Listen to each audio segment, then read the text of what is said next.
Good evening and welcome to the Public Works Committee meeting of June 25th, Tuesday, June 25th. I now call this meeting to order. Please be advised that FATV is conducting an audio and video recording of this meeting for public broadcast. I ask that anyone else in the audience who is recording this meeting to please identify themselves for the record now by standing and stating your name and city of residence. Seeing no one at this time, I ask that all electronic devices be placed into silent mode. Hold on for 1 minute. Let me turn mine off. All right, thank you, Councillor. Tonight at the Public Works Committee meeting, I have myself, Chair Cruz, Councillors Boschman, Fleming, and Schultz.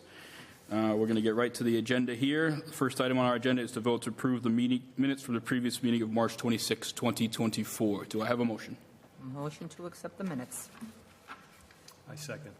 I have a motion and a second. Unless we have any objections, I'll take this under unanimous consent. They are approved. Next up, pretty much the big purpose of the meeting. We haven't had it in a few months, so I thought it'd be good for us, this body, and the general public to get DPW updates from our Commissioner. Commissioner Erickson. Thank you, Councillor. As I've done in the past, I'll go division by division and highlight the major projects that are going on.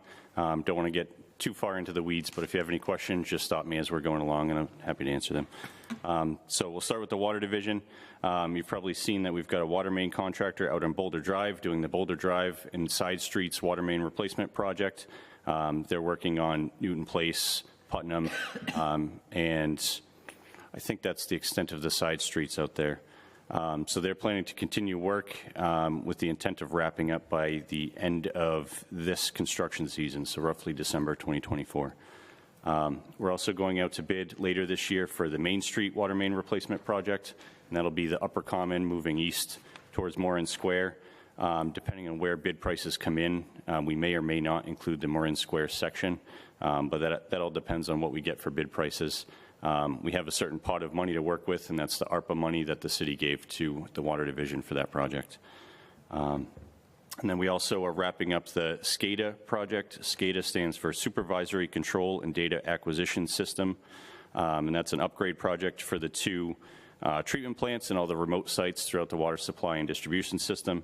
That project essentially replaces the brains of our water system between the two plants and then the different pump stations and water supply reservoirs that we have. That's a very complex project because we had to shut down both of the water treatment plants for periods of time in order to conduct that work. And we had to be very careful in doing so just to make sure we continue to supply the city with water.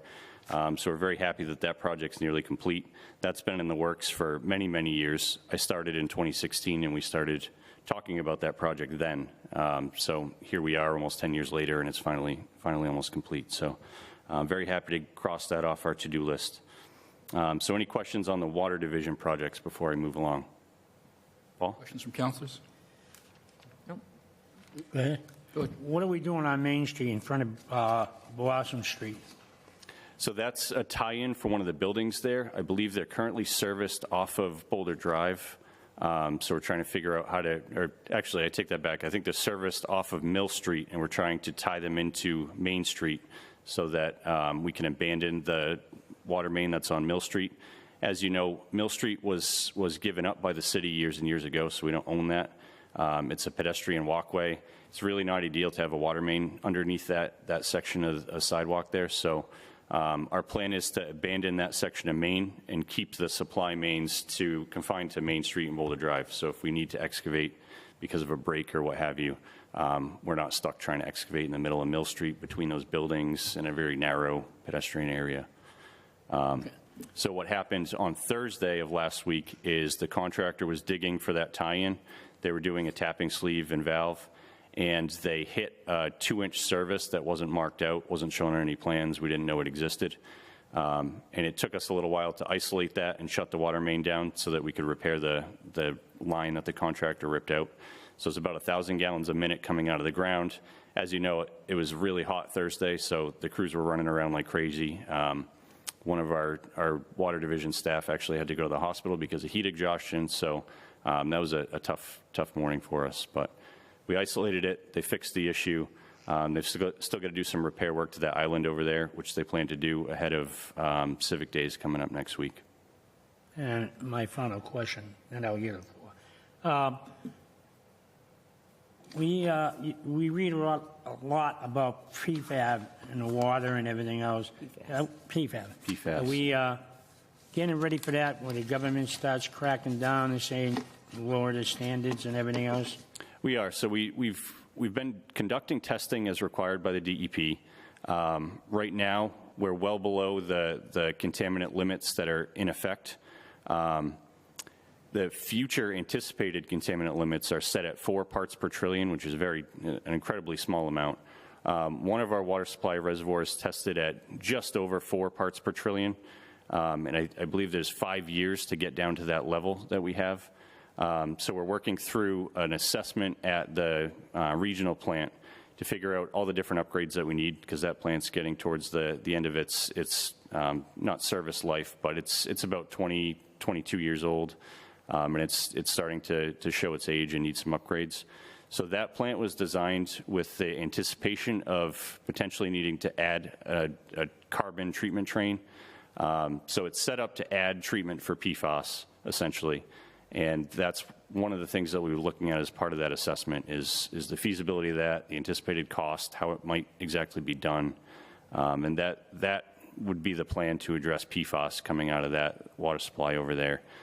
We haven't detected it at Lovell Reservoir, so there's no issues over there. But the other thing to keep in mind is that the most exposure people have from PFAS is not from the water supply. It's from fast food wrappers, coffee cups, pizza boxes, any types of cardboard that have that like non-stick coating on it. Yeah. That's potentially PFAS right there. Microwave popcorn's another big one. So if you Gore-Tex, which is like a waterproofer in fabric. So there's a lot of different environmental sources for exposure aside from our water supply. And when we test, we actually have to be very careful about what types of clothing we're wearing during testing, the type of environment that we're taking the tests from, the vessel that we're taking a sample out of. All these things can lead to cross-contamination, so we've got to be very careful about that. We've been working with DEP to develop a pretty strict testing protocol. So we're going to continue our sampling and testing based on DEP's requirements. And of course, anytime we do that, we publish results. So it's not anything we're trying to hide from the public. So if we notice anything above that roughly 4 parts per trillion level that we tested at most recently, then of course we'll let the public know. All right, I yield the floor on the water department. Thank you. Any more further questions from councilors? Okay, Commissioner? All right. On the wastewater division, we have 3 major combined sewer separation projects that are all in various stages of completion. So the CSO 10 project is what you see being constructed right now up in the neighborhood behind the northwestern section of Main Street. So that's like Chestnut, Arlington, Goddard, Bond, et cetera. That project will continue through the end of this calendar year. There might be some trench restoration that happens in the spring, and that contractor is anticipating paving a few of those streets in the very near future. We're just waiting on final dates from their paving subcontractor. I don't have the list of streets that they're planning to pave right at this moment. Happy to provide those. I know that it's been posted on Facebook in the past, all those streets that will be paved as part of that combined sewer separation project. So as I mentioned, that one's ongoing. The next 2 phases are the next 2 phases of downtown combined sewer separation work. Councilor Boschman, do you have something before I move I got a on? question. Go ahead, Councilor. A question for you. On the paving, when they're doing the paving, are they going to raise the curbs at the same time? Or are we going to make the road the same flat? if the curbs It's on an as-needed basis. So the issue that we're having is that if we touch a sidewalk, we have to make it ADA compliant, which means we have to survey, engineer, and then make sure that all the grades work, and then obviously we're, at that point, reconstructing the entire sidewalk. These projects are intended to be combined sewer separation projects and are funded through the sewer ratepayers. So to stick them with sidewalk construction costs that would basically double the value of these construction projects is not something the Wastewater Enterprise Fund is set up to handle at the moment. They just don't have the resources financially to do that. So you'd be taking a $10 million project and essentially making it a $20 million project. We're already having them pave curb to curb where they can, and I think that's the limit of what we can do with the combined sewer separation projects. So in some areas where there's a curb or a berm that's either damaged or otherwise needs to be replaced, we're having the contractor replace it. But otherwise, we're trying to avoid touching sidewalks because we don't want to get into ADA issues and having to reconstruct sidewalks along the entire length of the project. So we're trying to make things as good as they can be without going so far as to bankrupt the wastewater enterprise fund. All right. Okay. Thank you. Thank you. So the next two phases of the combined sewer separation work downtown, and that's CSOs 32, 45, and 83. That's going to be split into two phases, I mentioned. The first phase is out to bid right now. The construction there will start likely before the end of this calendar year. And that's essentially from roughly Prospect Street, moving east over to Putnam or so. The way that the sewer sheds are laid out, there's no clear eastern boundary there. And then the second phase would be that Putnam Street boundary moving east towards roughly Blossom Street. So the second phase of that will be going out to bid either later this year or early next spring. And basically between those two phases of the work, it'll occupy the end of this construction season, next construction season, and the 2026 construction season. So those projects will be going on for quite some time in the downtown area. Those will be very difficult to construct as we move into the more dense urban areas. We're dealing with more traffic, more people, more access, so things need to be coordinated very carefully. So we're very eager to see who the low bidder is on the phase that's out to bid right now. We're hoping it's a good contractor and we can establish a good working relationship with them to make sure these projects go smoothly. So then the other project that's going on, we presented this to City Council a while back, but it's conversion of the West Plant to an anaerobic digestion facility. I just wanted to give you an update on that as well. Right now, the private developer that we're partnering with on that is working on securing their financing. They've made some strides over the past couple of months. Aside from that, I don't have any real new updates. We expect that financing to be in place within the next month or so we can get that project moving forward. We've talked with the DEP to come up with a permitting pathway that's acceptable to them. So as soon as that financing is in place, we'll finalize a lease agreement with the private developer and get that project moving forward. So we're looking forward to that. That'll be a good alternative to sending our sludge from the East Plant up to the landfill, which we all know has a pretty finite lifespan. It'll also allow us to produce a revenue stream for the Wastewater Enterprise Fund, which will be welcome after we shut down the incinerator back in 2012. So that wraps up the highlights for the wastewater division. Any questions before I move on? Good. Councilor? Chair recognizes Councilor Bush. My question to you, are we going to be doing the same thing we did like on Clarence Street, work through the winter months, or is it going to stop? Our goal is always to stop between approximately November 15th and April 15th. Depending on timelines, sometimes we're flexible with that just for the sake of need. In this case, we're trying to get all these combined sewer separation projects done by the time the consent decree is due, which is 2030. Right. So if any of these projects run into unforeseen conditions underground and that schedule starts to slip, we may have to consider working through the winter months. But as of right now, the intent is to shut down for that time period, November 15th through April 15th. The only reason why I ask you, we don't have the severe winters like we used to, so the ground's really not that completely solid ice. Right. You know, as a matter of fact, I think when they were doing City Hall and they dug up over here on Main Street, they were surprised it was so easy. It was all loose dirt. Yeah. It never froze.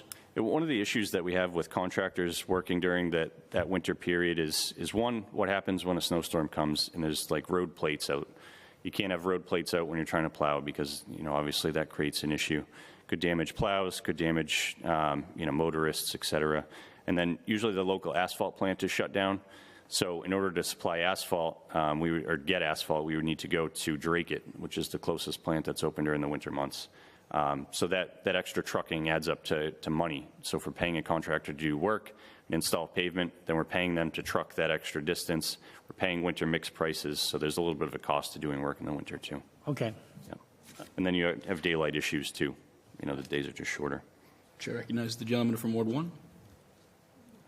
Yeah. Nick, I had a question about the project developer for the sludge. Is he got a deadline? Is he going to be able to stay with this project till its conclusion? Because it's been a long-term project. And It has. This actually started back under Jeff Morawski. I think he was the one to first present the idea to City Council in the conceptual phase. So there's some financial incentive that the private developer is going after that I think expire at the end of 2024. So if the project drags on and he's not able to start this calendar year, I think it makes it a little bit less financially viable on his end, in which case we may have to go back to the drawing board and reevaluate financing on our end. So maybe the public financing is something that we could explore. I know we explored that at one point in time, determined that it wasn't viable, and then we switched to a private funding investment scenario, which is kind of the risk being put entirely on the contractor versus the city. So we'll see how it all plays out. I mean, ideally, this private developer gets his funding in order in the next month or so. We can get construction started before the end of the calendar year. He can get the financial incentives through the federal government that he's looking for, and it makes it a viable project for him and for us. okay, so he's looking to get the financing before the end of the year. Right. So we had a site visit last week with one of his potential investors and his contractor. So I get a good feeling from it. I think things are moving forward in a positive direction, but it has taken it a little bit longer than we anticipated, for sure. Thank you. I yield the floor. Anyone else? Okay. All right. Moving on to Streets Division. So the Streets Division has been busy working on a CDBG grant project at Park Hill to fix the walking path and the channel that runs through the park. There's some beautiful stonework that was done back in the, I believe, 50s. I believe it was a WPA project. Correct me if I'm wrong, but they're very close to finishing that. And hopefully that'll make the park a little bit nicer and more useful. We've also had a crew working on installing conduit for fiber optic alongside the former Cherry Street right-of-way. As you know, that section of Cherry Street between North Street and Snow Street was abandoned by the city years ago. There's a private development proposed for that lot. We have a fiber optic conduit running through there, so we need to relocate it out of the footprint of that development.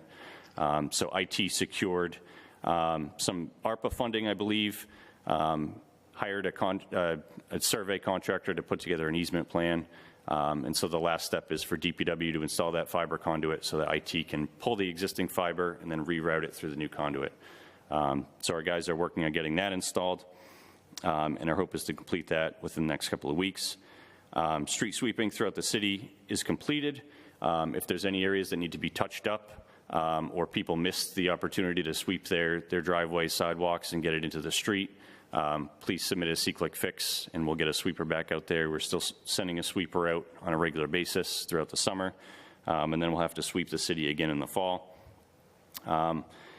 In the very near future, we'll be working up near the intersection of Drapanos Drive and Nichols Street to reconfigure that intersection in tandem with some paving work that was actually mandated through the planning board for I believe it's CHC that's up there next to the old Burbank campus. Community help. So that'll be some assistance that DPW is providing for that project. And then the CHC will be funding the paving on Drapanos itself, because that's a private road. But the city owns Nichols, and right now it's this weird, there's an island there. Some people treat it as a roundabout, some people treat it as an intersection. So our goal is to remove the island, make it a regular T intersection that's a little bit more straightforward, easy to navigate, remove some of the confusion there. So that'll be a good project. Believe it or not, that street's got a lot of vehicle traffic on it, especially since it's a private road. But that project is upcoming after Civic Days. And the crews have also been working on repairing various drainage issues throughout the city. So sinkholes, catch basin and manhole repairs.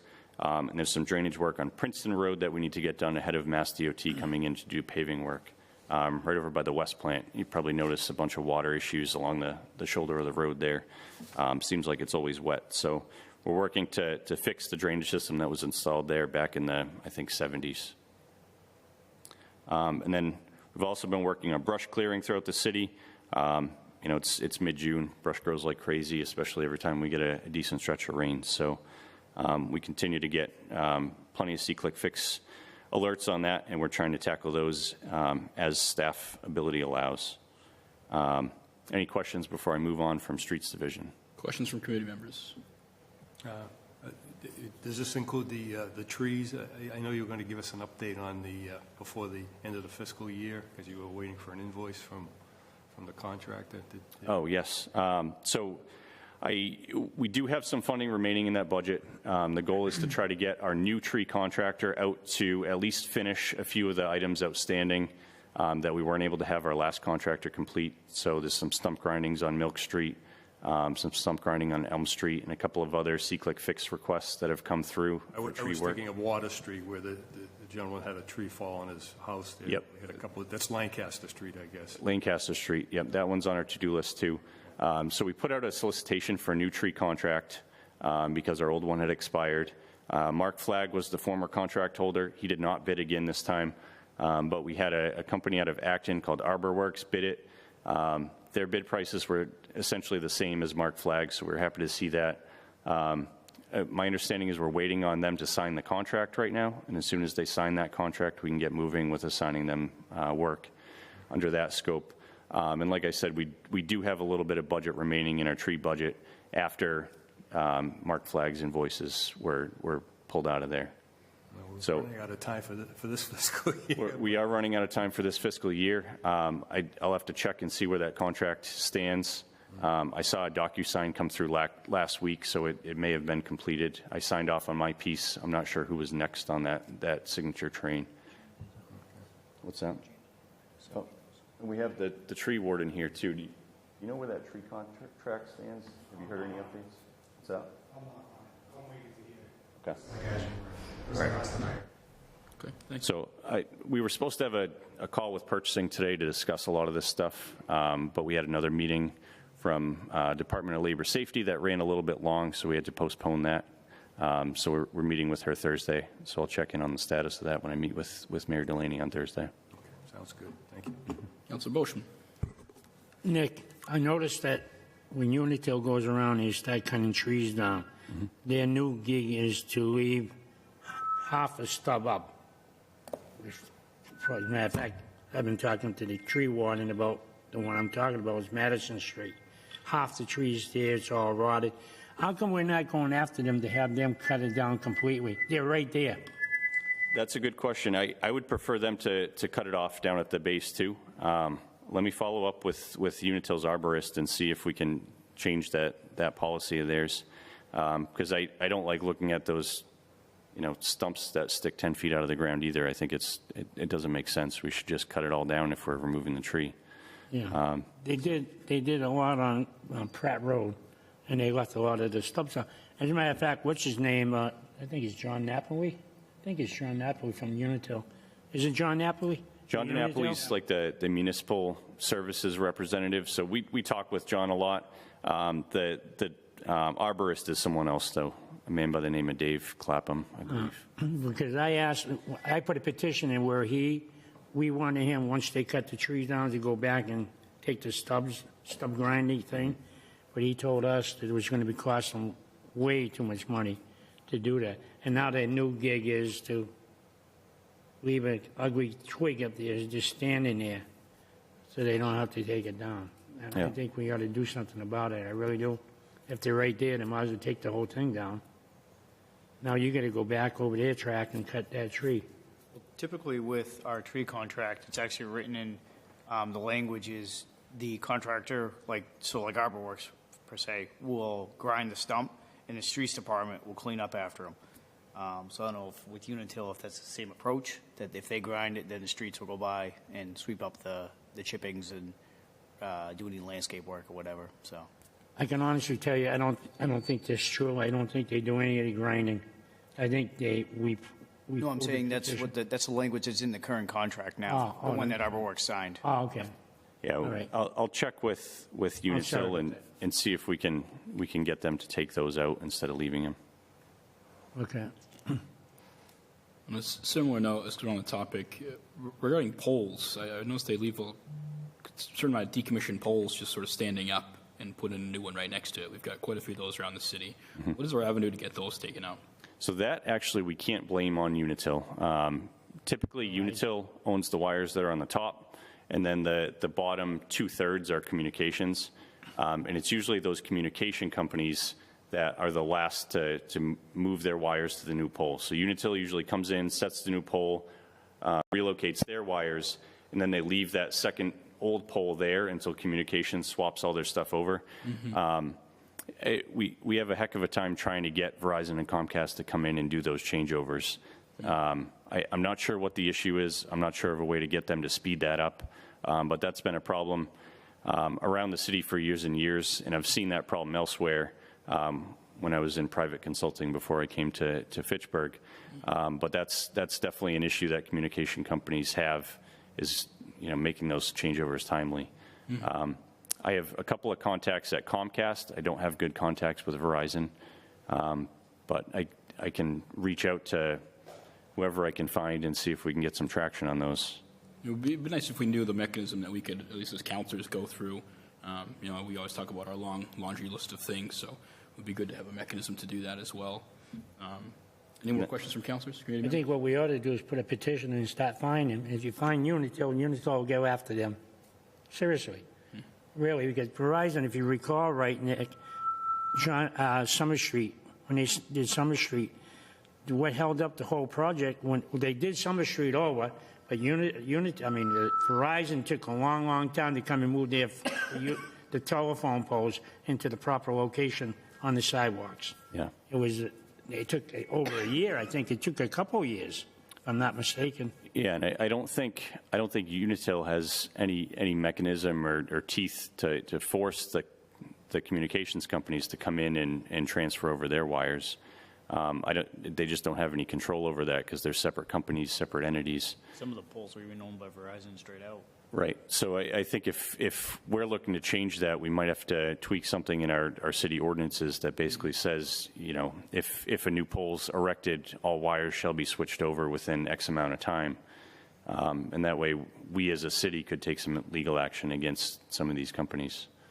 But I can start by reaching out to Verizon and Comcast. Like I said, I have contacts at Comcast, so that's not an issue. But Verizon, I'll have to try to find a contact. We've got their emergency line, so we can start there and see if we can find someone that can help. I think it's a business model for some of these larger companies is to just sort of be difficult to get involved.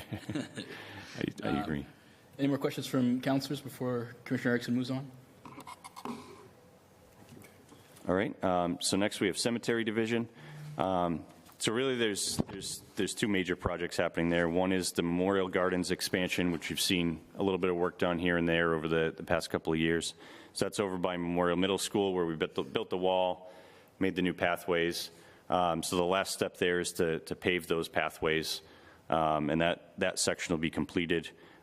There's some additional landscaping work around the columbarium area that'll need to be done as well, and Jacqueline is planning to install some more columbarium units over in that area. So those are the big, like 4x10 box structures that house urns. So we'd be looking to add 3 or 4 of those within that area of the existing columbarium units, just to increase capacity over in that little section. And beyond that, we're having an issue with groundwater over in section Q. That's the newer section over by Electric Ave and Rollstone, that corner over across from Cumberland's. There's a lot of water that comes out of the old Frog Pond area and comes off from the hill across the street there. So we're looking at ways to remediate that groundwater issue with some perforated pipe and tying it into that existing culvert that runs through the cemetery underneath Nicodemus Field and then dumps out over in Park Hill. So aside from the daily maintenance that goes on there, those are the few main projects that Cemetery Division has going on. And then, of course, long-term, we'd be looking at the Mausoleum project and the expansion across Electric Ave. Right now, funding is a challenge with the Mausoleum and the cemetery expansion project. There's no funding in place to do either of those projects. So we did an existing conditions assessment of the Mausoleum. We've got a good plan for a path forward, but there's no money right now to execute that plan, which is a little bit unfortunate because we were making some good progress and gained some good momentum. But that Mausoleum is in dire need of a rehab. The latest construction cost estimate from that existing conditions assessment puts the total construction cost just under $4 million, and that includes interior and exterior work. And that's a big number to come up with when there's so many other needs in the city. So right now, the cemetery trustees are working on forming a friends group and soliciting some donations to that friends group so that we can keep the project moving forward. We're also trying to figure out the potential for phasing the rehab plan and maybe focusing on just the roof and the exterior building envelope first, and trying to come up with a solid number on just that. And maybe that'll give us a more realistic fundraising goal to meet. But that project needs to move forward badly, but needs some funding, unfortunately. Councilor Schultz? Yeah, I was just going to say, I went to a couple of meetings last week, and for councilors that are interested, there's going to be a tour of the mausoleum on July 1st at 6 o'clock, and so anyone can come and look at the condition of the mausoleum. Yep. Yeah, thanks for bringing that up, Councilor Schultz. I would encourage anyone interested to take advantage of that tour. It really is a beautiful old building, and it's sad to see that it's fallen into disrepair like it has. Obviously, the water issues are the main culprit, and that's been ongoing since at least the 70s. We found some news articles from at least back then. So hoping to take care of it once and for all if we can raise the funding to do so. Any questions on cemeteries before I move on? Further questions from committee members? I was just going to, any timetable on the expansion of the cemetery? Has anybody mentioned when that might be needed? So we have about 5 to 7 years of capacity at the existing Forest Hill. It could take 5 to 7 years just for the design work for the new expansion across the street. So it's really imperative that we get started soon. The question is, where's the funding going to come from to get that design underway? Because we've got to hire a consultant. They've got to do some survey work. They've got to do some geotech work. They've got to start the design. They've got to come up with a decent set of plans. Then we got to find the construction money. So it really is a major problem. We keep kind of kicking the can down the road. At some point, we're not going to be able to kick that can any further. It's going to become a very large problem that the city has to deal with, unfortunately. So that's the estimate right now. We do have still 5 to 7 years. Yeah, that new expansion that we just performed netted us approximately 700 graves. So that'll get us that estimate of 5 to 7 years. I think on average we sell about 120 or so graves per year. Plus or minus, don't quote me on that, but that's an approximate number. So with that estimate, we're looking at right around that 5 to 7 year mark is when we're going to be out. There's a potential for a small expansion on the corner of Mount Elam and Rollstone, using some double stacked vaults. There's some high bedrock, high ledge there, so we've got to do some subsurface exploration there and come up with a plan for that. That might buy us a little bit of time. And then, as I mentioned, that columbarium area expansion, that'll expand the possibility of urns, but not full burials. So, we're going to have to deal with that problem at some point. It's going to be a tough one to deal with because But we got a plan B then with the other area then. Yeah. At least for now. I mean, that's also only going to buy us a finite amount of time. So, really, that expansion across Electric Ave is what we need to pursue long term, and that's going to be an expensive project to undertake. Thank you. Okay. All right. Moving on to parks.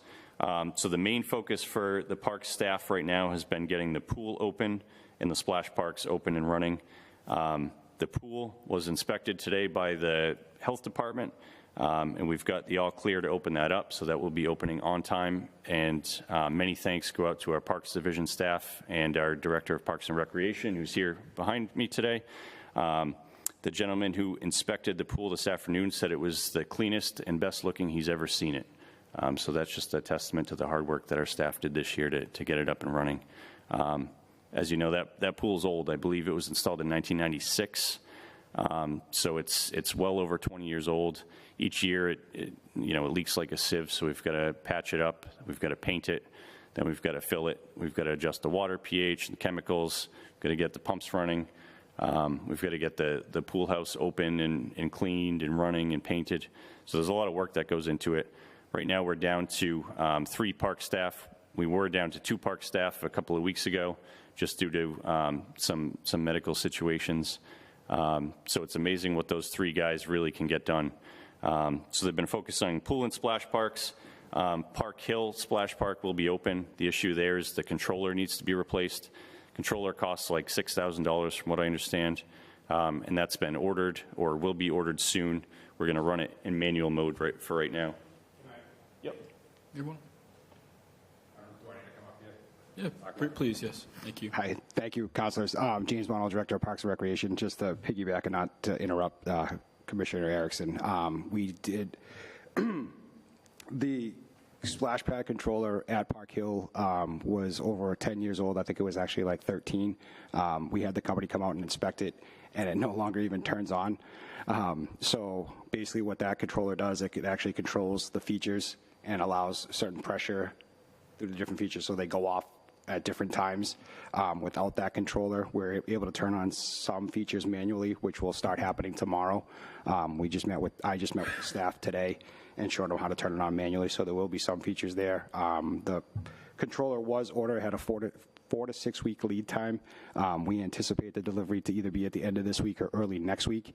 If it does come in next week, obviously with the 4th of July, makes it a little difficult to install.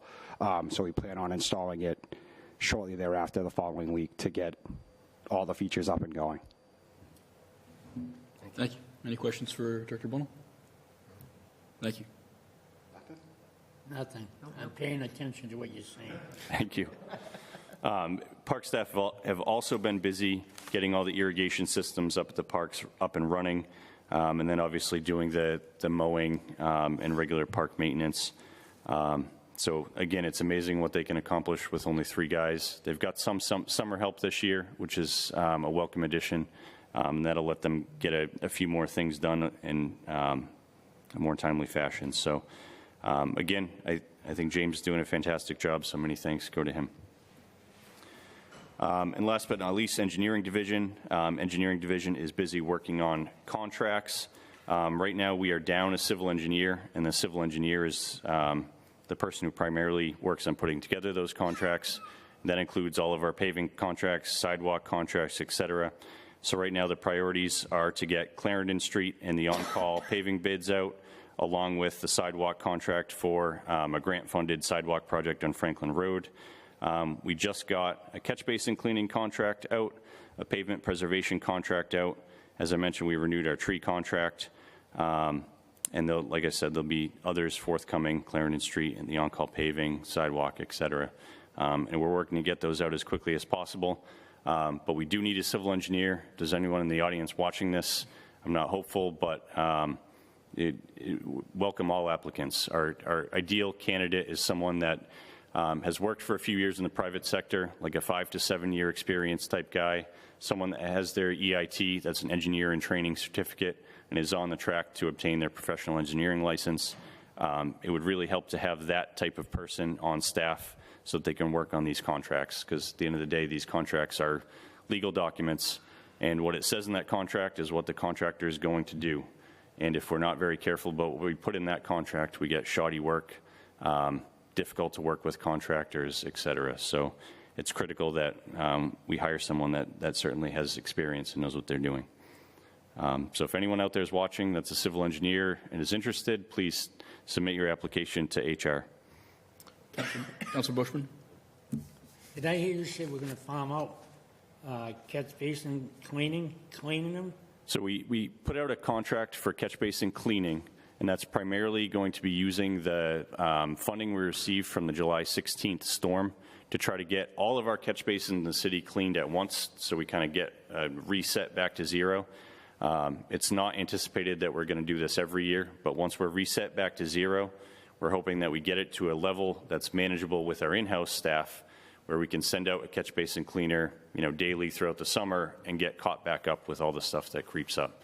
But a lot of the flooding issues that we're seeing down in like the Moran Square area, for example, I think can be remedied by cleaning out those catch basins and jetting those drain lines. Right now, we just don't have the staff to send out a catch basin cleaner every single day. And really, we need more than just one catch basin cleaner. We also need a vac truck to go out and jet out all the lines. And we need multiples of that happening to get all 7,000 catch basins in the city, plus all the drain laterals connecting those catch basins to the main line cleaned out. So really, the goal is to try to get caught back up. It's not to take away any work from our guys. It's not to farm out the work. I've heard you use that and a couple other councilors. Our goal is not to farm out this work. Our goal is to get caught up while we're still keeping all of our guys busy. We're not avoiding hiring. We're not avoiding anything by doing this. We're just simply trying to get caught back up and address these issues because we keep having these big storms. We keep seeing flooding issues. And unless something's done, we're going to keep seeing private property damage to public infrastructure. So that's the intent there, is to just try to get ahead of this stuff. All right. Thank you. Any other questions from committee members? All right. And that concludes the DPW update. Thank you, Commissioner Erickson. Make a motion to accept the DPW updates. Sure, I'm going to have one further question, and I don't think we actually have to accept the DPW updates. No? We don't need a motion to accept. Oh, okay, all right. Regarding John Fitch and the work that's being done over there, I remember it's a private developer who's fixing up that whole lot there. I think they've started. How far along are they, do you know? Which lot? It's in front of the old Cinema World and right there, Oh, John yeah. Fitch Highway. The old Heartland place? It was Cinema World, the King Buffet. Buffet in that Yeah. area. So Brady Sullivan is the contractor that bought that. They had proposed self-storage to the planning board, which was approved. I haven't seen a whole lot of activity on that site. Lot. There's quite a There bit. is now. yeah. We've got the planning board co-chair or vice chair here, so he might be able to speak to it a little bit better than I can. But my understanding is they also had proposed some drainage modifications to try to alleviate some of the flooding that happens there. When that stream stages up, it jumps its bank right near the old Dan Chan's location and floods basically where the stream used to run through the center of the parking lot, where there's a little bit of a low corridor along where the catch basins are, and then makes its way to the stream on the other side of the property. So their goal was to install some sort of a detention basin on the upstream end of that to try to capture and store some of that water before it floods into the parking lot. So we'll see how well it works. We didn't really see any substantial calculations to support that design. I think it was kind of them trying to do something to make an improvement there. And we as a city are working on the redesign of John Fitch through that stretch between Lunenburg Street and Summer Street. And we've submitted 25% drawings to Mass DOT. They came back with their 25% design review comments, and we're working through addressing those comments and moving on to the later stages of the design right now. So we're working with a consultant named Fuss & O'Neill on that, and the drainage design is being subbed out through Weston and Sampson. So we've got kind of a team working on that design. And as we get through Mass DOT's design review process, there'll be additional spots or steps in the process for public engagement and all that. But our goal is to design it in accordance with Mass DOT standards so that we receive funding through the Transportation Improvement Program. And right now, that project is estimated to be around $8.5 to $9 million. And that's a rough estimate based on dollars last year or the year before. So by the time the project goes out to construction, it'll probably be substantially more than that. So we're probably talking in excess of $10 million. So that'll be a big chunk of change that Mass DOT is going to pony up for that project. Right now, I believe it's slotted in for the year 2028, federal fiscal year for construction. So as long as we maintain a certain pace with the design, then we'll meet that construction timeline. Terrific. Councilor Fleming. Yes, I know we have only one item on the agenda, so we might have enough time. I wonder if Paul Fontaine could give us a little update on what's going on on John Fitch? I only know, I just drove past there Yeah. today, and they had torn out pavement, they have berms, inside berms for the travel lanes. it all seems like it was within the last few days. So we haven't got an update from them. Okay. So from the planning board, I don't know anything, but I'm sure Council Cruz drove past there. I think that's the point of the question. A lot's been happening, it seems, within the last week, so. Yeah, because it's a private development, there's really no mechanism for us to be notified of any of that work unless they're planning to do any work on like water or sewer tie-ins or work within the right-of-way. So unless we drive by the site and notice things, we're not really kept in the loop either. We can reach out to them and kind of get a status update, though. Oh, no, I was just, it won't be necessary, I was just curious, unless Councilor Fleming, you Yeah, think. I actually am curious. Okay. We do have, the planning board does have, we had a phase plan we approved when we did that project, and quite honestly, I'm at the point now where I'm curious how close we are to keeping up with that phase plan, so, maybe it's something we can ask the principal planner to Yeah, follow because on. it's been quite a bit of activity in the past 3 years, so. Yeah. Yeah, we might be due for an update anyway, so I'll mention tonight to Chantel. Great, thank you. Councilor Boishman. Yeah, Nick, don't forget on that redesign of John Fitch Highway, which make it right and which get rid of a lot of the curb cuts that we do not need. Yeah, the plans are to get rid of as many curb cuts as we can. We have to keep in mind some of the access requirements for some of those businesses, but yes, the goal is to reduce the amount of curb cuts and just the confusion that drivers have to endure trying to deal with all those curb cuts, and really not slow down the traffic, but make it safer for pedestrians along that corridor, because right now you're taking your life into your hands whenever you try to cross John Fitch Highway.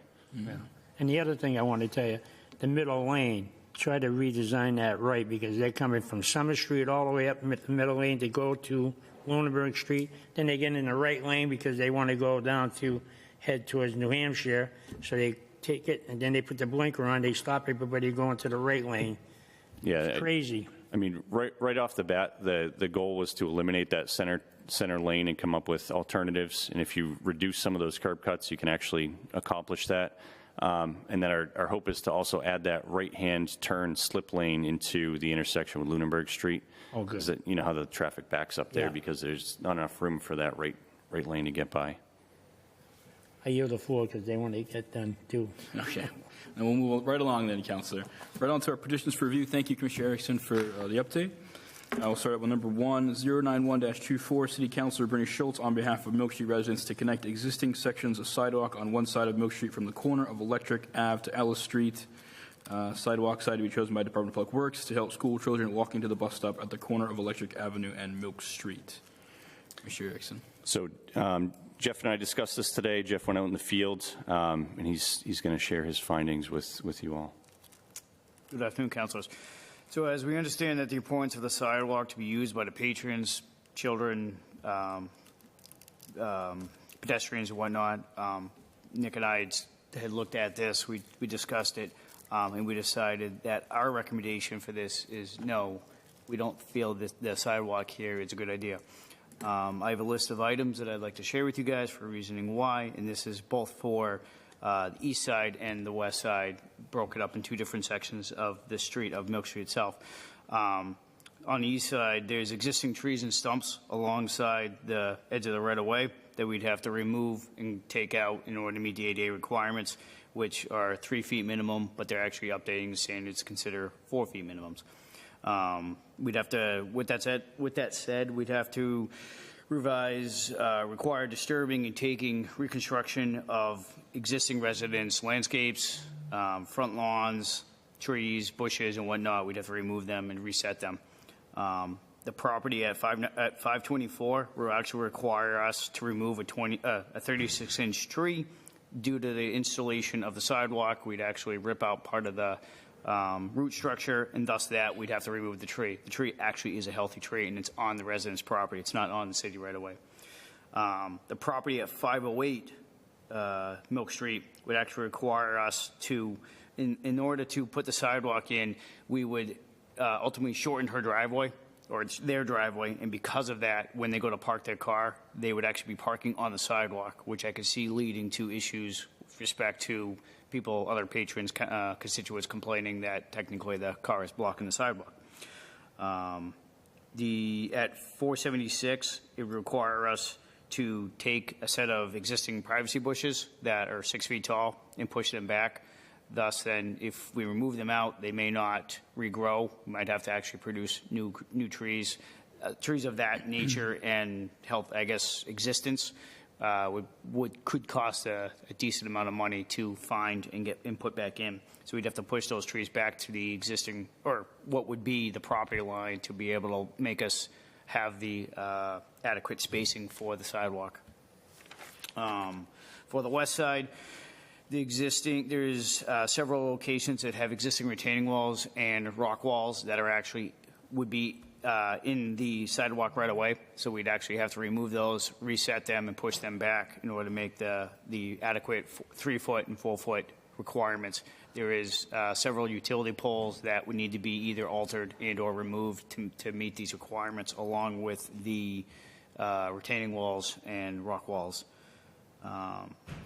There's existing trees and stumps that would have to be removed also for at these locations to meet the grading for the ADA requirements.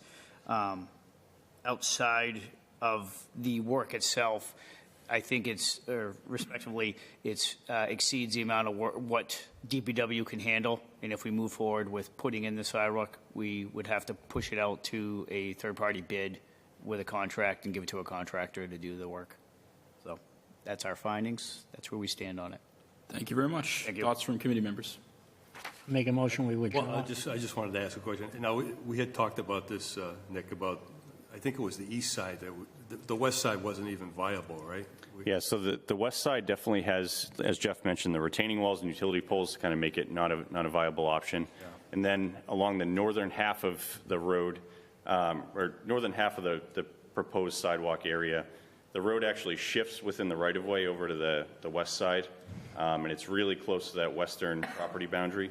So there's enough room on that eastern side. But on the eastern side, that's where Jeff mentioned the issues of existing trees that would have to be removed, existing privacy bushes that would have to be removed, the one driveway that have to be shortened, and then the car would be overhanging the future sidewalk. So I know there's like little broken up pieces of sidewalk along that stretch. It would be great to put in one long stretch, and I think it would be a real nice amenity to the residents of that neighborhood. Well, you know, the reason why it was proposed, it was, you know, the school children walk up there to catch the bus on the corner of right. Electric Ave and Milk Street. So there's just so many of these hurdles. I think if we had the resources to do it and send it out to a third-party contractor, we could do it. I think we would need to hire a consultant to do the engineering design, because there is some complex elevations that we need to meet. Obviously, we need to make it ADA, which is a little bit challenging with the right grades that you need to meet. And then we'd have to put it out to bid. Just a rough guess based on the scope of work that Jeff identified during his walkthrough, I would estimate somewhere around like $500,000 just for the sidewalk, given the entire scope of work that it would require. So that's just, it's an outrageous number just for that little stretch, right? I make a motion, I'll withdraw that. I second that one. All right, we have a motion and a second to withdraw 091-24. Seeing no objections, take it under unanimous consent. It is withdrawn. Moving on to held petition for review, 256-23. Councilor Andrew Kuchar on behalf of Brian Rufians to request berms be placed from the intersection of Oak Hill to storm drain just past 394 Franklin Road. Make a motion, we withdraw this petition. Second? Do councilors want to hear from Commissioner Erickson at all? Or? No, this has been on this agenda for a while. I already know they're going to pave Franklin Road, and he said it before to us that when that comes to time, they'll put one in. Could I request that you withdraw your motion so that we can hear from Commissioner Erickson? Huh? Would you mind withdrawing your motion so that we can hear All from right, Commissioner I Erickson? withdraw my motion. Thank you, Councilor. Commissioner Erickson. So Jeff and I did look into this one. So the actual right-of-way is pretty wide there. So there's about 10 feet between the edge of pave and the edge of the right-of-way. What we noticed is that water doesn't do a good job making its way from Oak Hill around the corner into that catch basin. So we certainly understand the need for installing a berm there, because right now there's some areas where water ponds, you can see some sediment deposition. We don't see any erosion. We don't see any water making it too far past the edge of the pave there. So it's really not impacting private property per se. Those residents do maintain that 10-foot stretch between the edge of pave and the actual edge of the right-of-way, so I can understand why they're concerned about their lawn there. But the other issue is that I don't think a berm is going to get the water to flow. The berm's not going to change the profile of the roadway there. It's just going to keep the roadway separated from the lawn area a little bit better, and the water's going to stay in that gutter line versus having the ability to kind of soak into that lawn over the course of, a couple days after a rainstorm. So I think when we do repave the road, we can adjust the actual longitudinal profile of the road to make sure that the water does flow from Oak Hill down to that catch basin. And I think a berm there would help keep the water on the road. But right now, I don't see a substantial need to go out of our way to install the berm, especially since that section of road is on our 5-year paving list. So my recommendation would be to either withdraw the petition or modify the petition such that when that road is paved, a berm is installed in that location. Thank you, Commissioner. Questions, comments? Do we have a motion? And I'll make that motion that when the road gets paved, we put a berm in. Make a motion to amend the petition so that when the road is paved, a berm will be placed there. Yeah. Oak Hill to Storm just after the road is paved. Cape Cod berm. Cape Cod No, berm. yeah, no loaf.